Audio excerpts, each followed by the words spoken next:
Principal Matters Podcast, episode 161. Hi, friends. This is Will Parker, host of Principal Matters, the School Leaders Podcast, where each week we bring you inspiring, innovative, and imaginative ideas for your own school leadership. You can check out all my resources for school leaders at my website at williamdparker.com.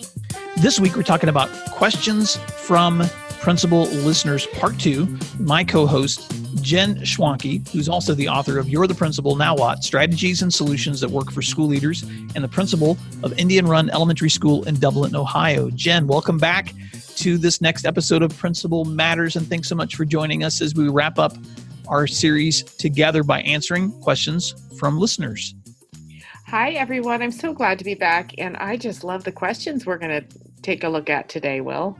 Well, last week we tackled several questions on how do I get my first leadership position? How do I manage situations when I've got students that I'm tired of disciplining and I'm wrestling between consistency and compassion, or questions from a listener on how do I manage teachers who sometimes are difficult to support. And so if you didn't listen to that episode, please go back to episode 160 and you can hear the thoughts that Jen and I share there. And we'd love your feedback too. If you've got suggestions, recommendations, or additional feedback that you'd like to provide to listeners, feel free to comment on the blog post that accompanies this podcast or send us an email at will@williamdparker.com. Jen, this week's first question comes from a principal who asks, how do you manage being a parent and a principal at the same time? I had a serving principal who told me it is impossible. And so I get a sense that this is a principal or maybe an aspiring leader who wants to have children or is looking forward to being a parent, and they're being told you can't do that. What do you say to that, Jen? Well, I think nothing's impossible. Of course I think that. I'm a school principal. I have a cape. I have superpowers. But I mean that actually. I think it is very possible. I think a lot of people do it. It does take some using life hacks and figuring out your priorities, which we'll dig into a little bit more here. But, I started the school administration journey before I was married, before I had kids, and I have evolved my priorities over time. I think I can stand tall and say that my family and my kids absolutely come first, and I don't think my professionalism suffers for it. And I say that confidently because it's something I think about a lot, and I do constantly shift my priorities around as needed, but it can be done. And, I'm married to an athletic director. So if you've got a lot going on, it's okay. You can figure it out one step, one problem at a time, especially with a strong partner. I agree. And one of my first thoughts for this person is that I don't believe there's a better occupation in the world than being an educator and a parent. And yes, that doesn't mean that it's not difficult. You and I both know, Jen, that meetings, that after school events, that parent conferences, that our kids waiting out in the lobby from our office when we're right in the middle of a long meeting, there will be pressures and sacrifices. I'll never forget the night that I took my children with me to a basketball game when I was an assistant principal. They were all tiny. Emily, my oldest, was probably 8, and Jack was all the way down to maybe 2 or 3. And so I was excited. I got them there, got them popcorn. They're sitting there watching the game. And I thought, yeah, Missy's getting a break back home. I took my kids to a basketball game. It's been a great season. And then right in the middle of that game, a policeman approaches me because there's been a situation with a student assault right outside the building. And so I had another teacher watch my kids while I went outside to encounter blood and the aftermath of violence and upset parents and police reports and all of that. And it was 2 hours later before I got back to my poor little children that were sitting there. So yeah, it is a difficult sacrifice, and you have to have other people in the school family who are willing to jump in and help. But I wouldn't trade it, because the opportunities that I've had to embed my parenting and my work as an educator have also made it a real joy. So talk about that for a little bit, Jen, because that's a part of the nuance of being a parent principal. You said some important things there in that story. And what I loved the most maybe was school family. Schools are families, and that by nature means that you've got a little bit of wiggle room and flex room. Because I have had small children in this role, I'm the first one to understand when a teacher has to go home because their child is thrown up at school, or, my son is graduating. Can I leave a little early? Or, dentist or orthodontist, whatever. And I am always so flexible because I know, give me a day or two, and I'm going to need that flexibility and grace and support from my school family.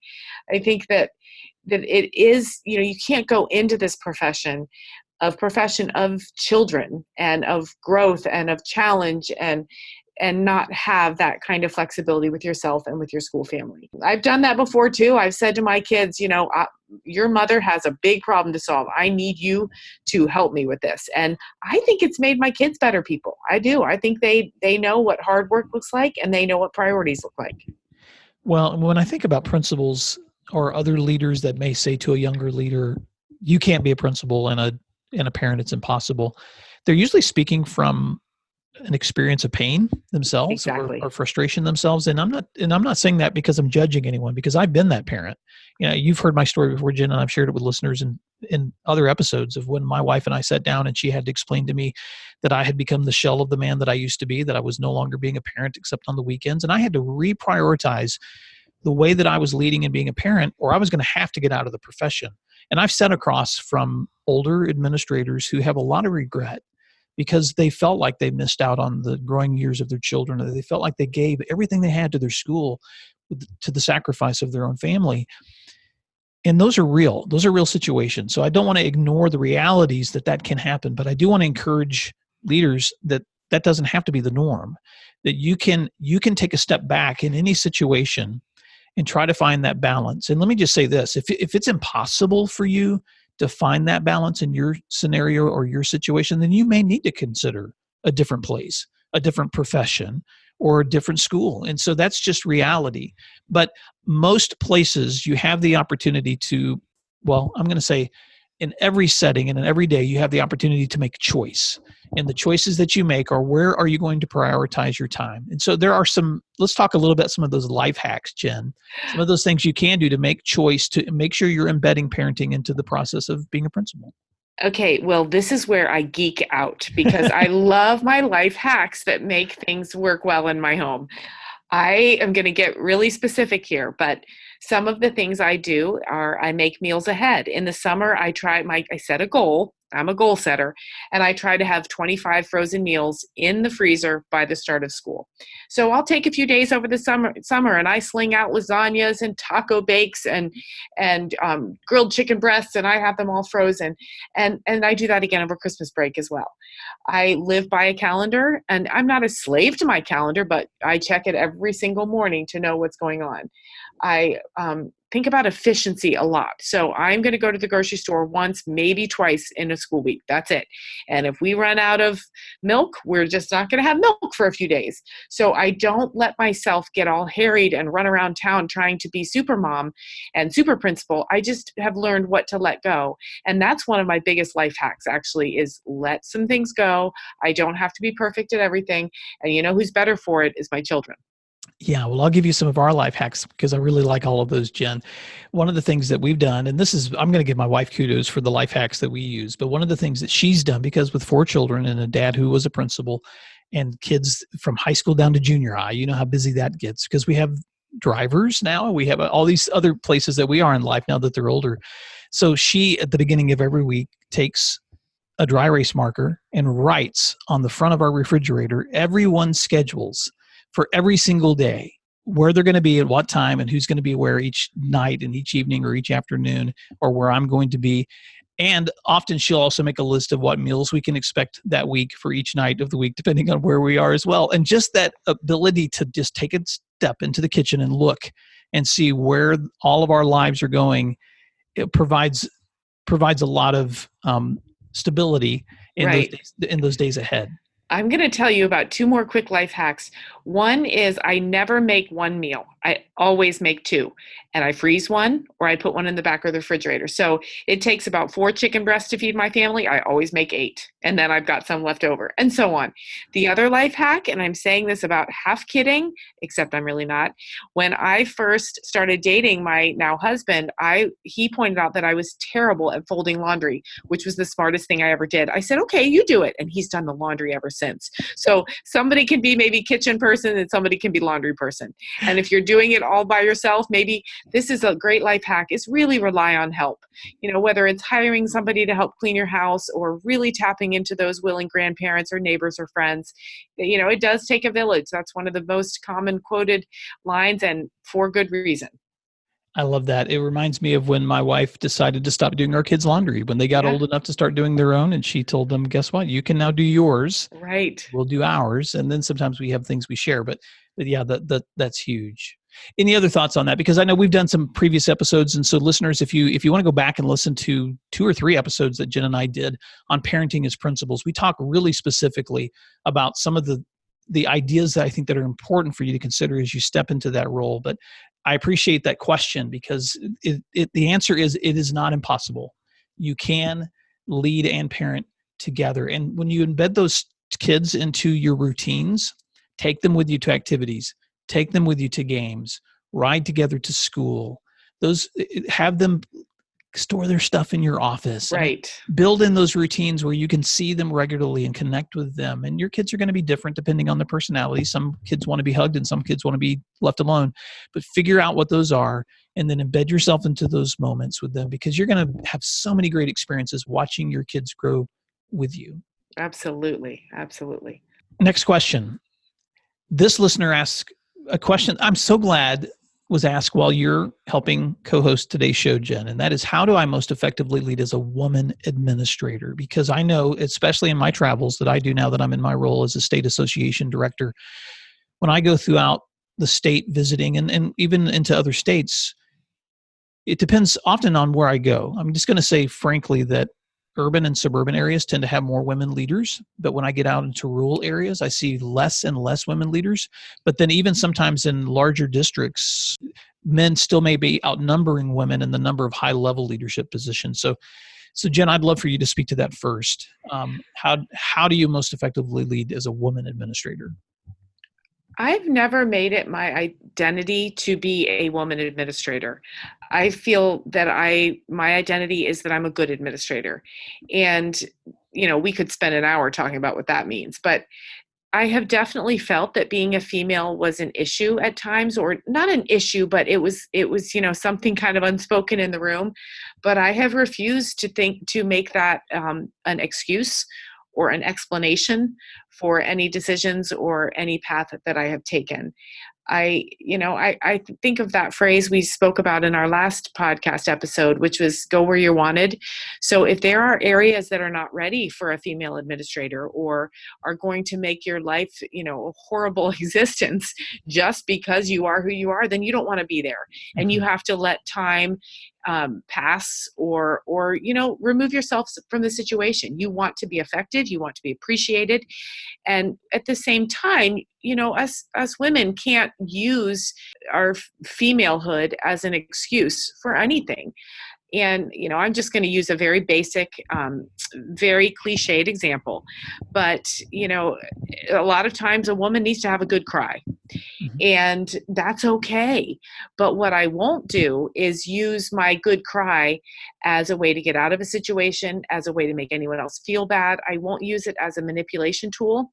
What I will do is go into a private place and have my good cry where no one sees it.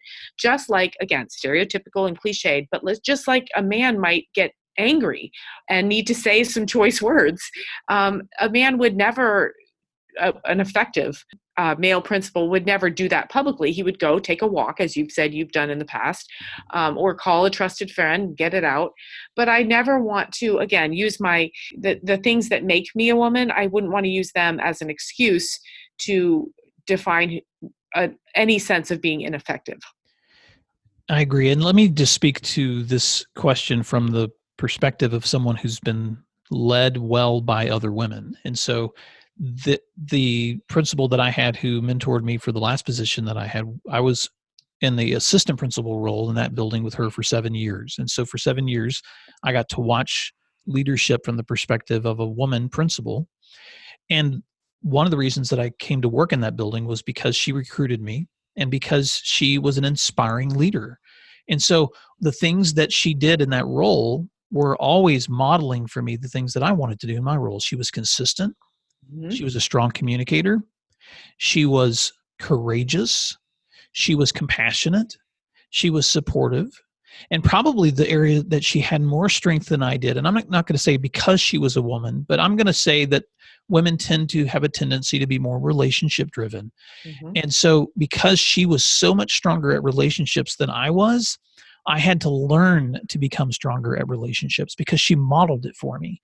And so, I think that sometimes the same thing that maybe that sometimes the same inhibitions that women may feel at other people's perceptions of them can also be used as an advantage, especially in school leadership, because I've seen some of the best leaders that I've served under have been women leaders, and of course, men leaders too. But and then I've seen some really bad women leaders, and not because they're women, but because they were inconsistent, or because they weren't courageous, or because they weren't relationship driven. And so, all the same things that make a great woman leader are the same things that make a great man leader. And so, I think it's just important to remember that it's the way you lead, Right. not the gender you are, that makes you a great leader. I think that's the essential point right there. And as principals, we are challenged a lot by parents, by kids, by teachers. And when if someone were to say to me, I think that that happened because you're a woman, I would like to be able to say, no, it happened because I was thinking of the students, or it was happening because I know what I'm doing, or because I know policy, or whatever. I try never to let the reasons for any of my decisions sit in a place where it can be pointed back to my gender, because I think it doesn't cross gender lines being a strong administrator. I think we can, men, women, all over this world are being excellent administrators, and has nothing to do with their gender. Well, and I had a deep enough relationship too with that woman administrator that we could sometimes be honest about our gender differences. Hmm. So she would say to me sometimes, Will, I can't stand it when boys cry. If a boy cries in my presence, I melt. And so if we're in an office together and a boy starts crying, you're going to have to take over because I can't stand when boys cry. And then on the other hand, I would have to admit that I was clueless sometimes and insensitive about girls' needs. Right. When my own daughters came to my school, I'll tell a quick story. One day, my younger daughter, was out of dress code. And so I went to get her a pair of the dress code pants that we kept in the closet there. And she dutifully put them on and was getting ready to go back to class. And one of my secretaries grabbed me and she said, Will, can I talk to you for a minute? And I said, yeah. And she goes, do not send her to class. And she said she can go to class in those, but every other girl's parent, every other girl in this school's parent would bring her a change of clothes because she had spilled something on him. It wasn't she was out of dress code. She'd spilled something on what she was wearing. And so she was like, so you're punishing her for spilling something on her clothes. And that's insensitive. You need to call home right now and see if your wife can bring, or you go home and get a pair for her and bring it back. And she just put me, she took me to task. Yay! Yeah, Yay for that one. but I was clueless. I was like completely oblivious to the fact that my daughter needed compassion right then. And so, Right. but I quickly learned. And so I think sometimes it's important for us to, when we realize whatever tendencies someone has, whether it's because of their gender or not, if there's a tendency if there's a blind spot that they have that you don't, then shine a light on that and use the strengths that you have to help other people grow strong Right. too. Well, and I think it's important to note that as a principal, you have to keep your eye on this issue in other scenarios too. So, for example, let's say you have a male coaching a female team. You have to just kind of keep in mind, because you're going to hear things like, well, it's because he doesn't understand how to work with girls. And, to your point, that might be true. It's something as a principal to keep your eye on. It's out there as an issue. And so just understanding different perspectives, and that stereotypes are never fair, but sometimes do call for some kind of consideration. Just something to keep in mind. Well, and I also think it's important for leaders to stay connected. And so if you are a Mhm. woman leader who's leading in a place where maybe you feel isolated, then don't hesitate to look for other women leaders within your network. In our state, we've been offering, our Principals and Superintendent Association has been offering a women's leadership conference now for the past 3 years. And it's become one of the most popular conferences of the year because so many women love the opportunity to get together and share the experiences that they have, but also the best practices that they have in a place where they feel honored, respected, and where they don't really have to deal with the issues of feeling isolated or separate or different from their male counterparts. Exactly. And this, a lot of this has evolved so much in the last few decades, and that's such a thing to celebrate. All right. So, next question. How do I maintain my professional growth as a leader? And I've had this question come to me too. How in the world do you get to read so much? Or how in the world do you keep learning? Or how in the world do you have time for a conference? And so let's talk about that, Jen, with this last question. How can principals keep growing even when they're overwhelmingly busy? Well, luckily, this is a job where a lot of our growth is embedded and we can't even identify it when it's happening, but we do learn from every single interaction, every single decision that's made, every communication we send, because the feedback is nonstop, is it not? It's always coming. And so if we open our ears and put up our mirrors and reflect on how we are running our school, there's a lot of growth in there. So that is important to say. Now, in terms of reading, I sometimes feel like all the professional reading I need to do, it's like drinking from a fire hose. I can't possibly keep up. And, people are always saying to me, "Oh, have you read?" And they'll, say somebody's name and I have no idea who they're talking about.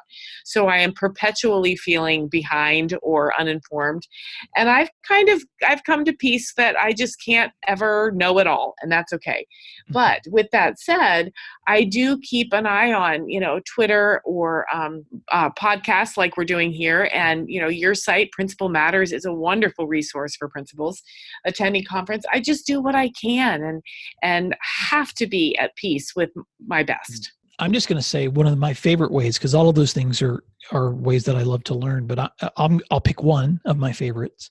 One of my favorite ways to learn is relationships, because there are other principals who are experiencing a lot of the same things that you are. And I remember several years ago when I was getting ready to go for a long drive to a meeting at the state capitol that I was required to attend, and I reached out to a neighboring district's principal and said, "Hey, do you want to ride together?" And he said, "Sure."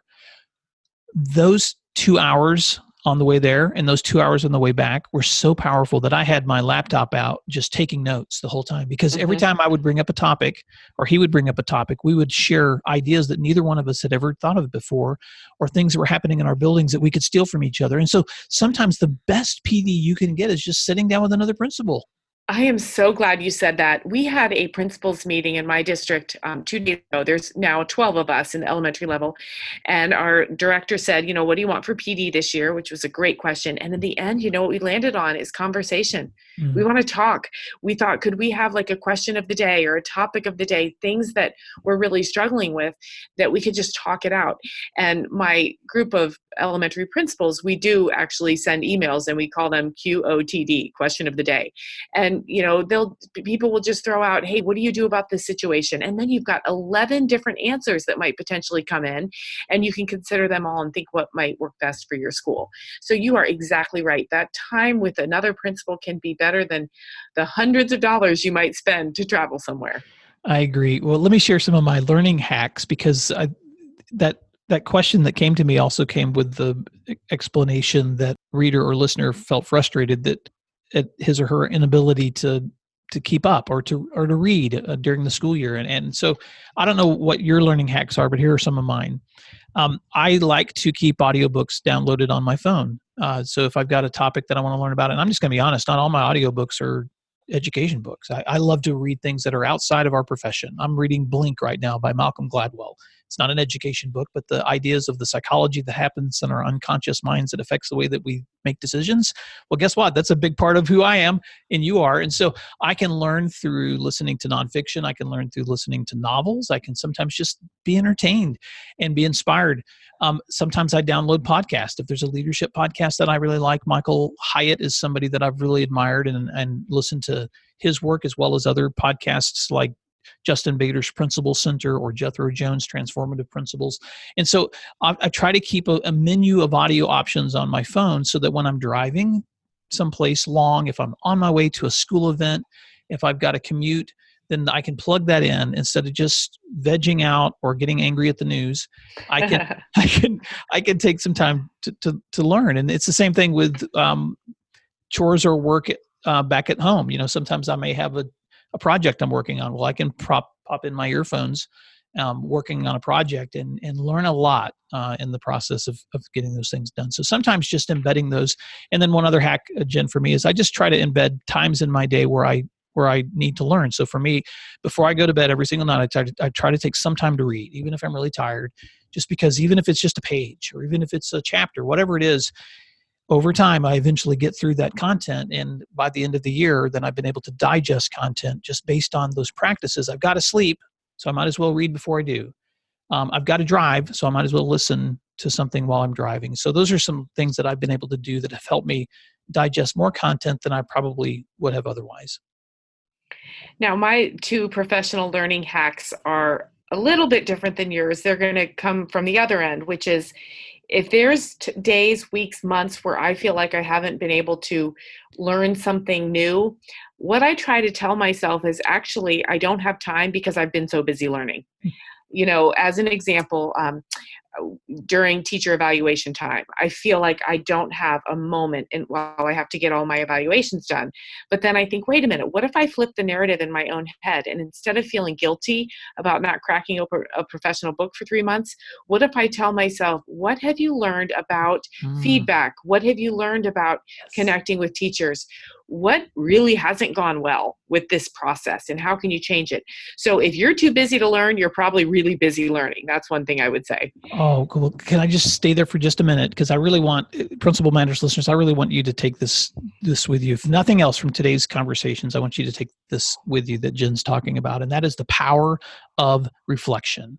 Because one of the things that I think that we often underestimate is what lessons are we learning through the experiences that we're having right now that could help us better understand our work and improve on the work that we're doing, as well as inform other people on ways that they can improve too. And Jen, for me, part of that process is what I discovered in blogging. And I know you love to blog too, is that blogging began to give me the opportunity to reflect on my work, to actually write down the things that I was experiencing in my work, to catalog the lessons I'm learning in my work. And I know I'm geeking out here, but because it sounds so serving, but there have been many times in my school leadership when I was serving as a principal where I would actually go back and read my blog from the year before so I could remember what lesson I had learned in that season so that I wouldn't make the same mistakes again, or that I would be inspired to try something to grow even more. And so I know that's a strange way to think and lead, but I just think sometimes we rob ourselves of just what you're saying, the power of what's happening right in the moment that you're in that could be a powerful lesson for yourself and even for other people. Exactly. Now, my final one, my professional development hack, is I've stopped wasting time. And I'm going to tell you what I mean by that. When I started teaching 20 years ago, workshop model was just coming out for English teachers. And I really, really dug into that and learned a lot about it. And I've learned about it for 20 years. Now, only recently, I've attended a few conferences and I thought, oh, there's a session on workshop model. I should go. And then I thought, no. Wait a minute, I know that well. And so I'm going to let my feet do the talking and I'm going to go to a different session, maybe something I haven't even heard about before.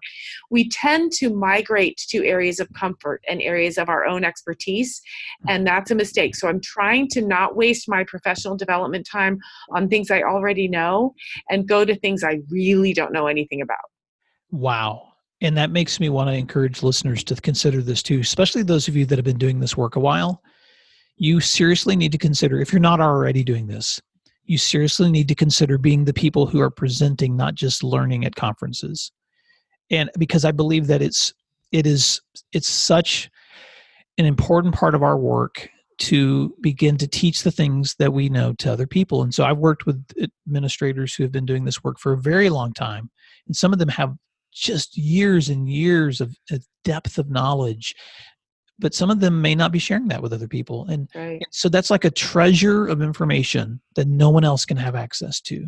So the Right. next time there is a conference coming up, or there's a workshop coming up, or there's PD happening within your own district, and you know a topic well that might help younger administrators, maybe you're really good at master scheduling, or maybe you're really good at change initiatives, or maybe you're just really great at figuring out how to, I don't know, how to analyze testing data, whatever it is.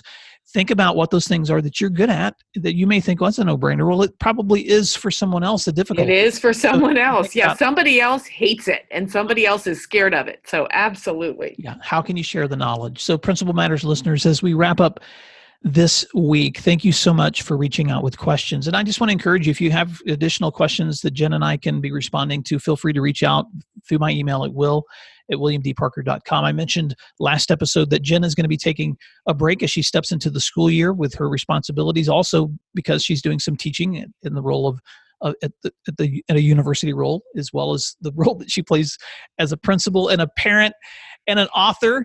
And Jen, can you give us just a sneak peek as we're wrapping up today at a new book that you've been working on with ASCD? Because I'm so excited about this next content that you're going to be sharing. And I don't know if you can talk about it publicly or not, but I'm putting you on the spot. So give us a little glimpse into something that people might want to have on their radars. Absolutely. In March, my second book will come out from ASCD, and we don't have a finalized title yet, but what this book is intended for is principals who've been at it a while and just need a little bit of a reboot. And so we're going to talk about ways we can embrace innovative leadership, ways that we can keep our staff and our students excited, and really a lot of the things that you and I have mentioned in our time together recording podcasts, just that self-care and keeping ourselves excited so that we don't become these downtrodden, negative, cynical educators we don't want to be. It's really about keeping our fire and staying strong.